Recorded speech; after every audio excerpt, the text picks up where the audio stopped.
Vamos orar?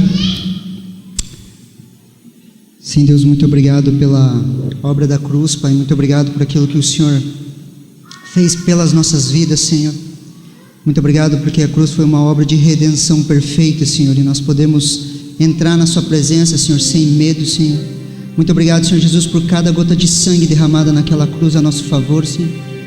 Muito obrigado porque hoje nós somos aceitos como filhos do Senhor, Senhor, através da obra da cruz, Senhor. Muito obrigado, Pai, porque é um antes e um depois de nós entendermos, Pai, o que o Senhor fez naquela cruz, Senhor. Tem nos trazido edificação, transformação, Senhor.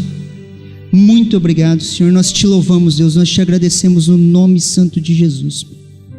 Amém. Amém? A primeira vez que eu vi esse vídeo, alguns anos atrás, foi muito impactante para mim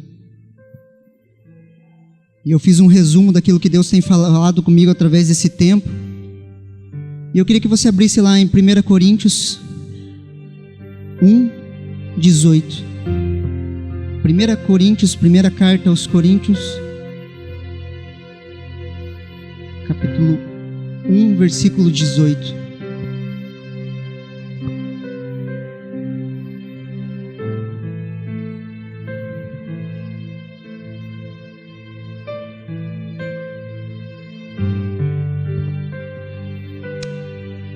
A palavra de Deus fala assim: porque a palavra da cruz é loucura para os que perecem, mas para nós que somos salvos é poder de Deus.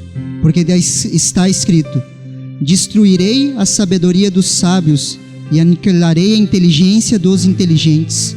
Onde está o sábio? Onde está o escriba? Onde está o inquiridor deste século?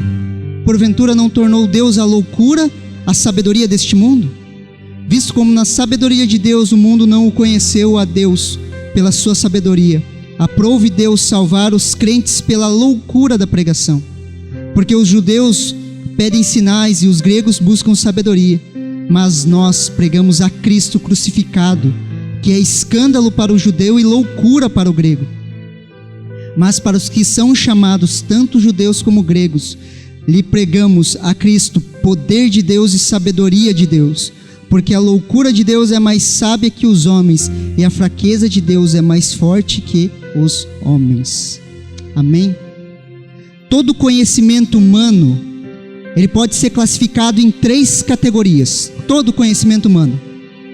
Ele pode ser colocado como científico, filosófico ou teológico. Todo conhecimento humano, ele se abrange nesses 3 pilares. Ou ele é filosófico, ou ele é científico, ou ele é teológico. O conhecimento científico, ele é expressado, ou o caminho, o trilho do conhecimento científico é a observação. Tudo que é científico é observado e feito testes de observação para comprovação de uma tese. Isso é o conhecimento científico. O conhecimento filosófico, ele usa como trilho a razão. Esse é o conhecimento filosófico, ele usa como trilho a razão. E o teológico, que é o conhecimento de Deus, usa a fé. Por isso que aqueles que perecem, eles acham loucura. A palavra de Deus, a pregação de Jesus Cristo crucificado é loucura. Por quê? Porque ela não se encaixa na razão e ela não se encaixa no científico. Não tem como comprovar cientificamente e não se encaixa na razão e no intelecto humano.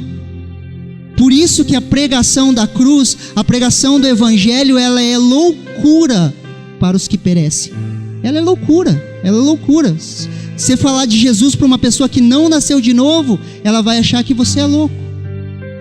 Se você falar que o mar vermelho se abriu, que os mortos podem ressuscitar, que as pessoas podem ser curadas através do nome de Jesus, as pessoas vão te chamar de louco. Por quê? Porque não se encaixa nisso.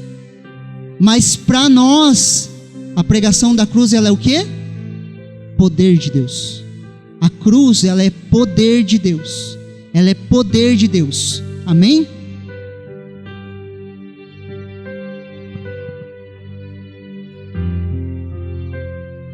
A cruz é onde nós nos rendemos e buscamos a vontade de Deus para as nossas vidas. É a porta de entrada para o Evangelho, onde o poder de Deus se manifesta em nós.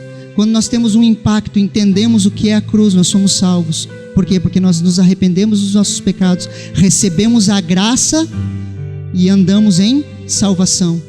A salvação vem pela fé, mediante a graça. Vem pela graça, mediante a fé. Nós recebemos pela graça. Aquilo que Jesus fez para nos trazer salvação é de graça. Não importa, não tem o que nós façamos para alcançar isso. O que nós deixamos de fazer, o que nós fazemos para tentar completar, não é o suficiente. É pela graça. Amém? Por isso que ela se encaixa na fé. É pela fé que nós recebemos. A cruz é prova. Esse é o ponto 1. Eu vou colocar alguns pontos aqui. Ponto 1, para quem está anotando. Na cruz, Deus prova o seu amor para conosco. Romanos 5, do 6 ao 8. A palavra de Deus fala assim: porque Cristo, estando nós ainda fracos, morremos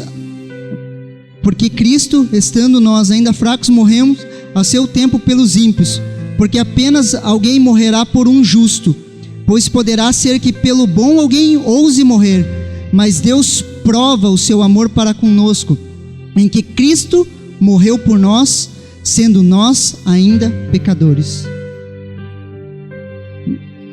Se Cristo morreu por nós, ainda nós sendo pecadores, imagine, lembre da sua conversão, quando você aceitou a Jesus, quando você recebeu a salvação em Cristo Jesus. Quem você era? Quais eram as suas deficiências de caráter? Quais eram os teus pensamentos quando Cristo te encontrou? Se assim, do jeito que você era, Jesus te amou, imagine agora que você tem crescido em conhecimento e graça, que você tem buscado fazer a vontade de Deus. Sabe aquele sentimento de rejeição, de achar que Deus não te ama? Isso é mentira. Deus provou o seu amor para conosco, tendo Cristo morrendo por nós, ainda nós sendo pecadores. Se Jesus nos amou lá atrás, quando nós éramos pecadores, quanto mais agora que nós temos buscado viver a vontade dele. Ah, mas você não sabe, eu tenho errado nisso ou naquilo. Deus sabe que você tem errado, mas Ele continua te amando, porque a prova do amor de Deus foi a cruz. Foi a morte e a ressurreição de Cristo Jesus. Amém? Na cruz, o escrito de dívida foi apagado. Colossenses 2, do 13 ao 14.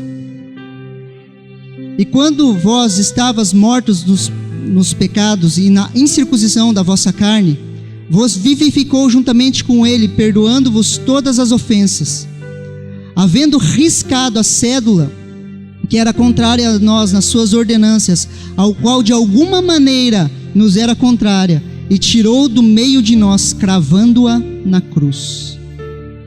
Toda dívida, tudo aquilo que você devia para Satanás, tudo aquilo que você devia, aquilo que você herdou de Adão, aquilo que você herdou dos seus pais, foi cravada na cruz, a partir do momento que você aceita Jesus. A partir do momento que você reconhece e fala: Jesus, eu necessito do seu perdão, como aquelas pessoas que fizeram isso hoje aqui. O escrito de dívida, toda a dívida delas foi cravada na cruz. E não há mais acusação contra a vida deles. Amém? Quando Jesus falou está consumado, a palavra é teotelestai, está diante do trono, gravou um CD agora. E o interessante dessa palavra, que quando um cidadão era preso, na porta da casa dele, era escrito todas as acusações ao qual ele foi preso. E tinha todo o escrito de dívida sobre a vida dele. A partir do momento que ele cumpria a pena, ele, por exemplo, ficou preso, condenado a 3 anos, e ele pagou a pena, era escrito de fora a fora sobre essa folha de acusação: teotelestai. E ele colocava na porta, porque se alguém viesse acusar ele, estava na porta escrito teotelestai: eu paguei o que eu devia. Jesus veio e pagou o que nós devíamos, e hoje nós não devemos mais nada a Satanás e seus demônios. Hoje nós somos livres pela graça de Deus, amém? Isso é graça, nós precisamos começar a entender. Não existe condenação, não existe acusação. Todo sentimento contrário à vontade de Deus que você possa ainda sentir, isso foi pago na cruz. A cruz rasgou, aniquilou isso da sua vida. Sabe aquele sentimento de baixa estima, aquilo que você ainda às vezes sente, aquilo, eu não consigo, eu não posso, isso foi cravado na cruz. Mas olha o tanto de coisas erradas que eu faço. Deus conhece teu coração, Ele sabe que você tem buscado andar em santidade.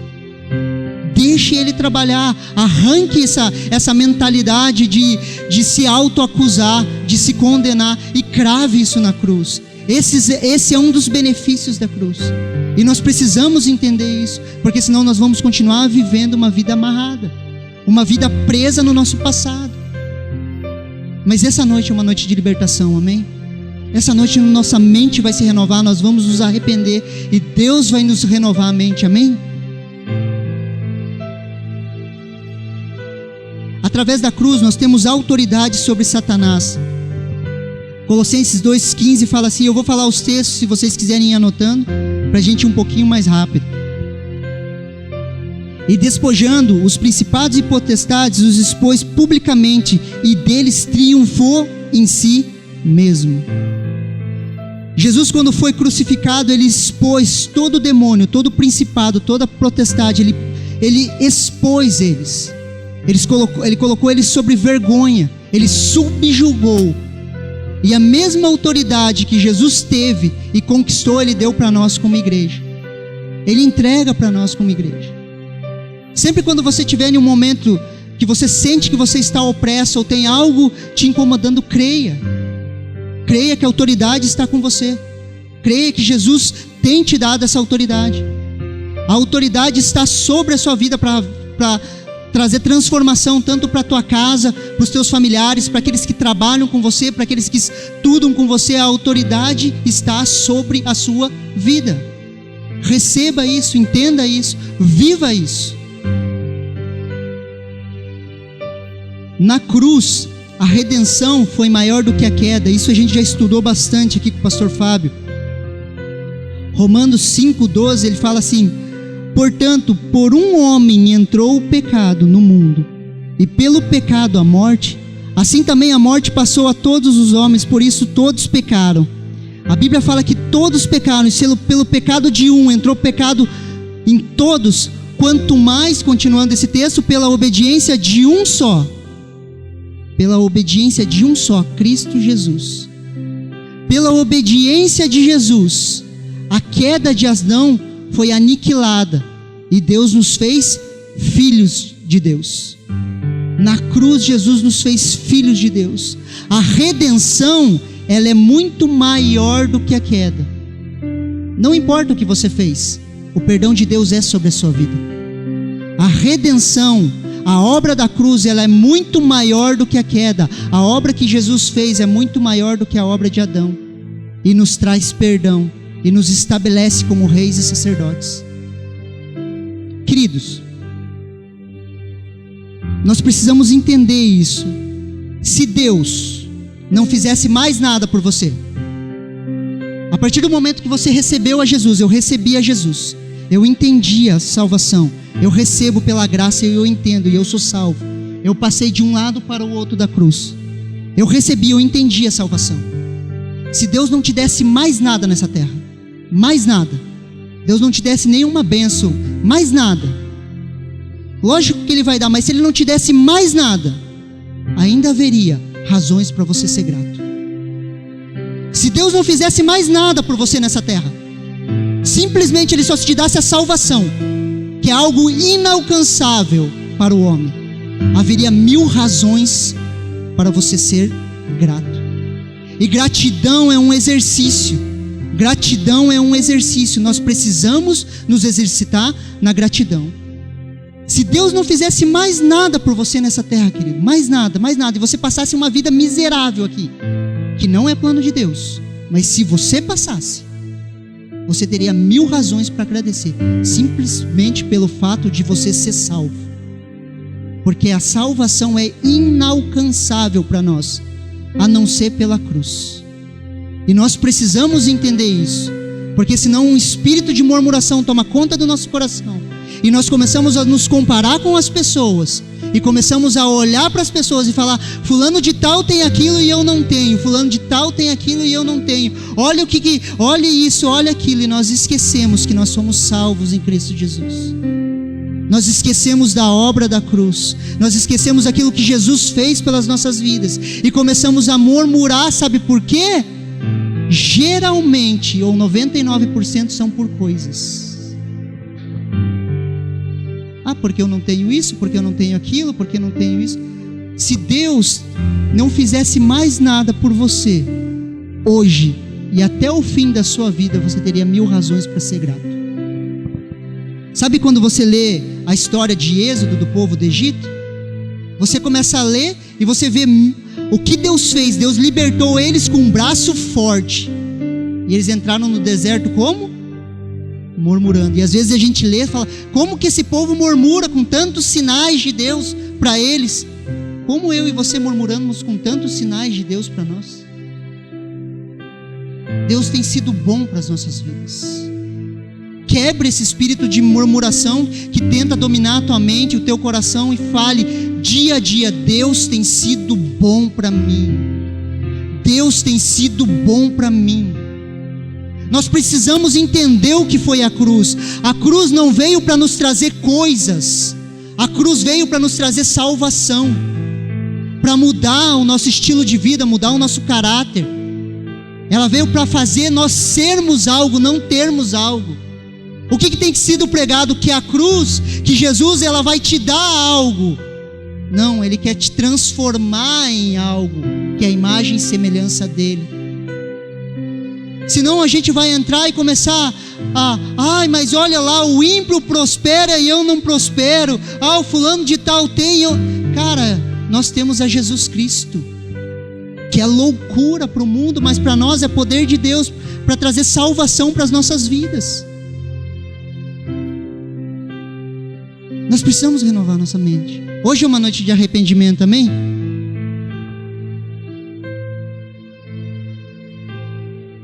A cruz é o caminho. Existem 2 cruzes, eu já falei uma vez sobre isso. Existem 2 cruzes. Existe a cruz de Cristo, aquilo que a gente viu agora, e existe a nossa cruz.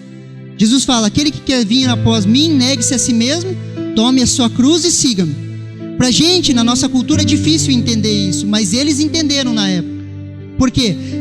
Era normal, no dia a dia deles, eles verem pessoas passando com a cruz. E quando eles viam alguém passando com a cruz e andando, o que eles pensavam? Ixi, vai morrer. Vai ser crucificado, vai morrer. Se a gente estivesse nos Estados Unidos, seria o quê? O corredor da morte. Quando você vê uma pessoa entrando no corredor da morte, você já sabia o quê? Ixi, vai morrer. Não tem mais volta. Esse caminho é caminho de morte. Quando Jesus fala: negue-se a si mesmo, tome a tua cruz, é igual você andar, você vai morrer. Você está andando por um caminho de morte, você vai morrer. E esse é o caminho. Jesus disse assim: eu sou o caminho, a verdade e a vida. Ninguém vem ao Pai senão por mim. Quando Jesus fala assim: eu sou o caminho, eu sou a verdade e eu sou a vida, os judeus entendiam o que ele estava falando. Jesus estava fazendo uma menção lá do tabernáculo de Moisés, onde havia o átrio, o santo lugar e o santíssimo, o santo dos santos. Jesus estava fazendo uma menção lá no Velho Testamento: eu sou o caminho, a verdade e a vida. No átrio, quando o sacerdote entrava no átrio, a primeira coisa que ele via no átrio era o altar de sacrifício. Havia o altar de sacrifício onde era feito o holocausto, onde era feito o sacrifício. Ele passava pelo átrio, via a bacia de bronze onde ele lavava a mão, lavava o rosto. Ele entrava no santo lugar, que é a verdade que Jesus falava. Lá no santo lugar estava a menorá, que é o candelabro.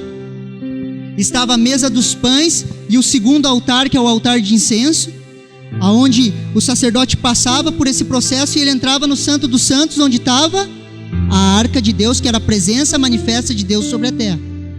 Quando Jesus disse: eu sou o caminho, a verdade e a vida, Ele estava mencionando isso lá atrás, lá no Antigo Testamento. Quando ele fala, eu sou o caminho, é o átrio. O átrio dá de frente com o quê? Com o altar de sacrifício. O altar de sacrifício, ele simboliza a cruz, aonde os sacrifícios eram feitos. Por isso que Jesus é o Cordeiro de Deus, que foi imolado na cruz, que foi sacrificado no altar de sacrifício. A cruz é o caminho, é o átrio, onde você bate de frente. A hora que você vai começar a andar com Jesus, a primeira coisa que você se depara é com o altar de sacrifício, com a cruz. É a primeira coisa que você se depara.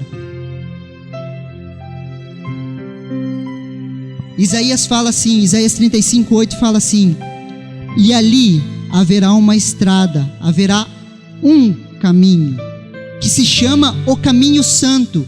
O imundo não passará por ele, mas será para aqueles, os caminhantes, até mesmo os loucos não errarão.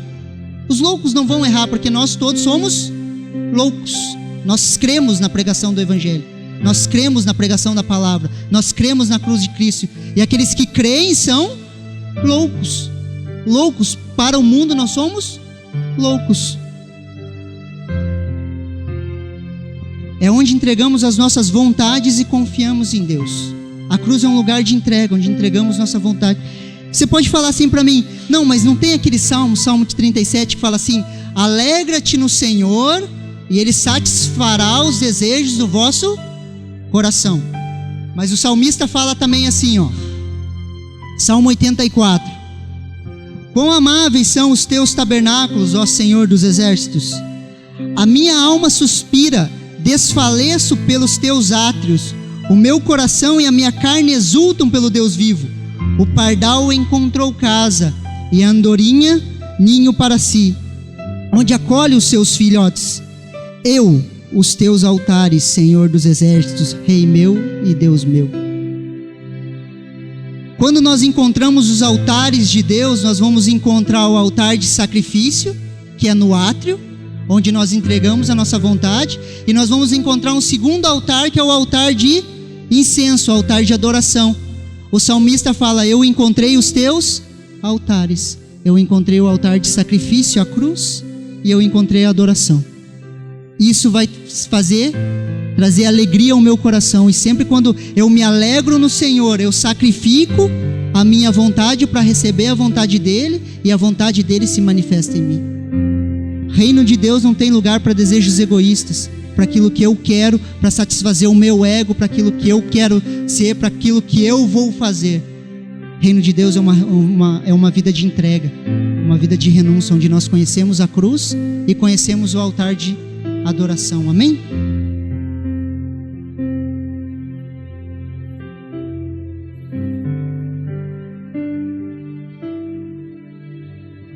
Quantos querem a manifestação do Espírito Santo completa na sua vida? Plena, completa. Lembra que eu falei que no tabernáculo, no lugar santo, tem a menorá, que é o candelabro? O candelabro, ele tem 7 pontas, que são as 7 manifestações do Espírito de Deus, que você pode ler lá em... deixa eu ler aqui para vocês. Que você pode ler lá em Apocalipse 4:5 e Isaías 11:2. Apocalipse fala assim: e do trono saíam relâmpagos e trovões e vozes, e diante do trono ardia 7 lâmpadas de fogo, as quais são 7 Espíritos de Deus. Isaías 11:2 fala assim: e repousará sobre ele o Espírito do Senhor, o Espírito de sabedoria, o Espírito de entendimento, Espírito de conselho, de fortaleza, Espírito de conhecimento e temor do Senhor. São quantos Espíritos? 7. São 7 manifestações do Espírito de Deus, representadas pelo candelabro. Só que sabe com qual fogo que se acendia o candelabro? Sabe com qual fogo se acendia a menorá de Deus? O candelabro no Antigo Testamento? Com o fogo do altar. Se pegava o fogo do altar, levava e foi aceso a menorá. E o sacerdote ficava alimentando para aquele fogo não se apagar. Mas o fogo saiu do altar. Você consegue entender que sem sacrifícios, em você entregar as suas vontades, as manifestações de Deus não acontecem na tua vida lá na frente? Você precisa tacar fogo no altar, que é você. Você se põe no altar como sacrifício. O fogo de Deus vem, acende o altar. Você pega esse fogo, leva para dentro, acende a menorá, acende as 7 manifestações. E o Espírito Santo começa a agir através da sua vida. Só que se não houver fogo no altar, não há manifestação de Deus. Todos nós queremos o favor de Deus. Nós queremos conhecer a verdade e a vida, que é o santo lugar, o santo dos santos. Nós queremos isso. Só que muitas vezes nós não queremos acender o fogo do altar. O processo começa na cruz, o processo começa no altar, onde nós morremos para nós mesmos, entramos no santo dos santos, acendemos a menorá, temos a revelação da palavra, nos arrependemos, oramos e desfrutamos da presença de Deus. Só que nada funciona sem eu pegar a minha cruz e começar a entender isso. E eu quero te lançar uma pergunta hoje. O que você precisa sacrificar no altar de Deus? O que você precisa entregar no altar de Deus? Ou que área da sua vida precisa morrer no altar de sacrifício? O que precisa morrer? O que você precisa expor diante de Deus? E falar: Deus, eu quero que consuma isso. Sabe por quê, queridos? Aqui, ó, antes de passar pela cruz, ó, aqui, ó, cada cabeça é uma sentença. Eu penso do meu jeito. Vocês já escutaram isso? Aqui cada cabeça é uma sentença. Aqui, ó, eu sacrifico esses pensamentos, passo para cá, o Espírito Santo me revela que Jesus é o cabeça. Aqui, querido, a farinha é pouca, o meu pirão primeiro. Já escutaram isso? A farinha é pouca, o meu pirão primeiro. Eu sacrifico esse pensamento, morro, Deus consome com fogo. Eu passo, o Espírito Santo me revela que eu nasci para servir pessoas. Aqui, queridos, a separação. Aqui eu separo. Aqui eu sacrifico, eu morro. Passo para cá e eu entendo sobre aliança, princípio de Deus. Pela revelação da menorá, do candelabro, do Espírito de conhecimento vem e me revela. Aqui, queridos, a falta de perdão. Aqui eu não perdoo ninguém. Eu sacrifico diante da cruz. Eu sacrifico isso diante da cruz. Falo: Deus, eu sacrifico a falta de perdão. Aqui eu entendo que eu nasci para perdoar e amar as pessoas. E a vida de Deus começa o quê? Se manifestar em mim. Aqui, queridos, às vezes eu vou precisar entregar um relacionamento que não tem sido bênção na minha vida, que tem me levado para longe de Deus, e eu tenho que sacrificar ele. E a hora que eu sacrifico ele, eu passo para cá e começo a entender que julgo desigual não vale. Que Deus deu as pessoas para que eu escolhesse. Você que está procurando uma esposa, um marido, saiba que Deus deu todo o campo dele para você colher. Não vai colher no campo do inimigo, porque vai dar confusão. E não use exceção para se tornar regra. Ah, mas eu conheço fulano de tal lá que daí se converteu. Leia a Bíblia. Leia a Bíblia. Eu estou falando isso para proteger o teu coração, porque mais para frente a gente sabe o que acontece. Aqui, ó, nós sacrificamos isso. Nós sacrificamos esses relacionamentos. Entendemos, descansamos em Deus e Deus traz o melhor dele para nós. Muitas vezes aqui, ó, eu tenho que sacrificar a minha preguiça. Eu sacrifico a minha preguiça, entrego diante da cruz, passo, e Provérbios vai falar para quê? Para me ter com a formiga. Daí eu começo a observar a formiga. E eu começo a entender qual que é a vontade de Deus, que Deus me chamou para ser ativo. Deus te chamou para ser ativo, querido. Aquilo que te prende não é Deus. Aquilo que te traz tristeza ou não deixa você ser uma pessoa ativa, isso não é de Deus. Deus te chamou para ser ativo, vigoroso, amém? Daí nós começamos a entender o provérbio que fala assim: Mas a vereda do justo é como a luz da aurora, que vai brilhando mais e mais até ser dia perfeito. A vereda do justo é como a luz da aurora, né? Ele entrega, vem para cá, há um brilho a mais. Depois você volta, vai ser outra área que você vai ter que entregar. Você entrega, sacrifica, acende e vai. E você vai indo nesse processo até ser dia perfeito, onde você vai entregando, sacrificando, ganhando revelação de Deus e crescendo. Você vai, sacrifica, porque muitas vezes você vai ter que sacrificar o nada a ver. O Elinho até brincou que tem um pastor que diz que a porta do inferno vai ser assim, morada dos não tem nada a ver. Sabe aquela pessoa que fala, não tem nada a ver. Eu entendo que vai ser duas, é morada do que não tem nada a ver e morada do que eu já sei. Que existe o já sei, né? Eu já sei. Já sei, mas a luz não está brilhando na tua vida, querido. O que está acontecendo? É só entendimento intelectual? Nós precisamos sacrificar. E isso vai sendo um processo de conhecer a cruz, morrer para nós mesmos, termos a manifestação do Espírito Santo em nós, trazendo a luz da palavra que nós entendemos, nós praticamos e a nossa vida vai se tornando dia perfeito. Esse dia perfeito é Jesus sendo imprimido em nós, e cada dia que passa nós somos mais parecidos com Jesus. Mas de que forma? Através dela, da cruz, do altar de sacrifício, onde nós entregamos nossos desejos, as nossas vontades e confiamos em Deus.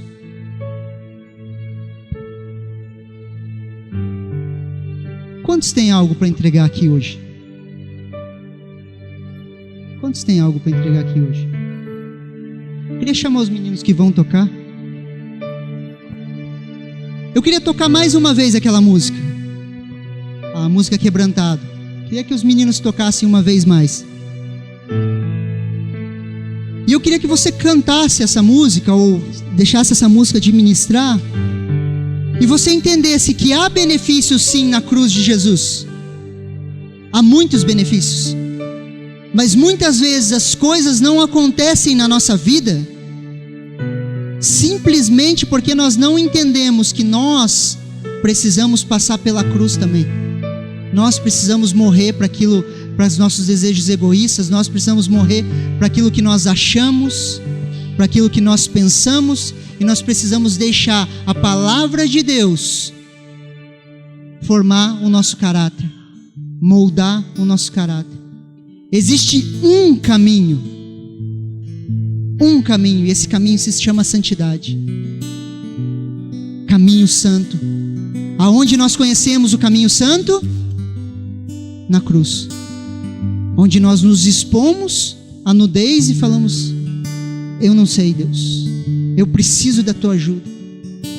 Na cruz, querido, quando nós temos um impacto com a cruz, você vai sentar no chão, você vai falar: cara, eu não entendo nada da Bíblia, cara. Quando eu estava preparando a palavra, eu conversei com aquele, me veio um entendimento assim, eu falei: cara, como que eu vou ensinar? Eu não sei o que ensinar, porque eu não entendo nada da Bíblia. Segura a tua Bíblia, quem está com Bíblia aí, segure na sua mão. Quando você falar que você sabe tudo disso aí, querido, algo está errado. Eu já sei. Como que você sabe? Nem o cara mais inteligente do mundo vai conseguir ler isso aí e saber tudo sobre isso. Nós precisamos ser impactados pela cruz todos os dias, para que a nossa vida seja transformada dia a dia, de fé em fé e de glória em glória, para que a gente chegue à perfeita varonilidade, ao varão perfeito que é Cristo Jesus em nós. Nós precisamos manifestar Jesus. Mas como que nós manifestamos? Entendendo a cruz. É o primeiro passo. É o primeiro passo. Por isso que a Bíblia fala que Jesus Cristo tabernacularizou em terra. Ele veio e cumpriu esse processo. E nós temos que vir e cumprir esse processo do tabernáculo dia a dia. Dia a dia, dia a dia.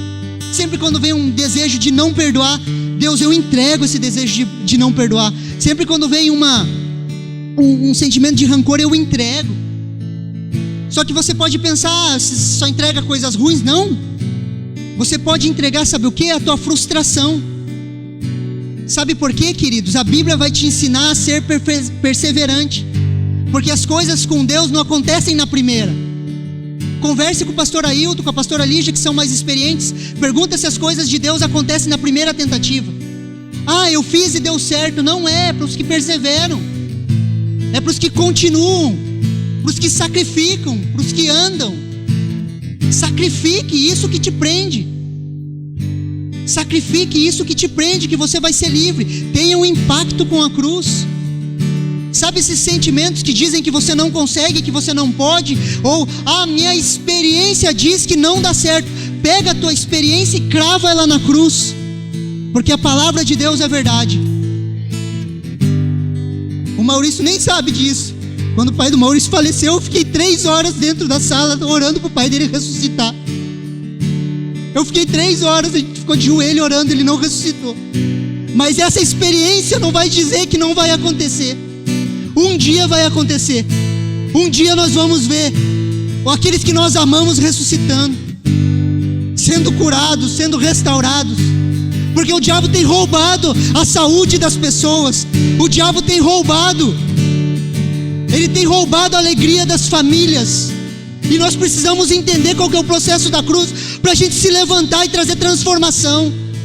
Paranavaí não vai ser mais a mesma a partir do momento que você entendeu o que é a cruz, onde você vai sacrificar as suas decepções, onde você vai sacrificar aquilo que te prende, e você vai se levantar como um profeta de Deus para trazer transformação para a cidade.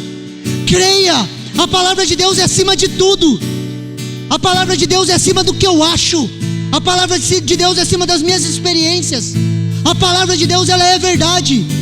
Creia, e todo espírito imundo que prende a sua mente, eu declaro a uma só voz, que solte os teus pensamentos e os teus sentimentos, e eu te declaro livre para viver a vontade de Deus para a tua vida.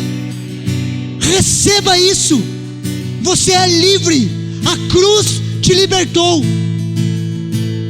Toda mentira das trevas é desmascarada nessa noite.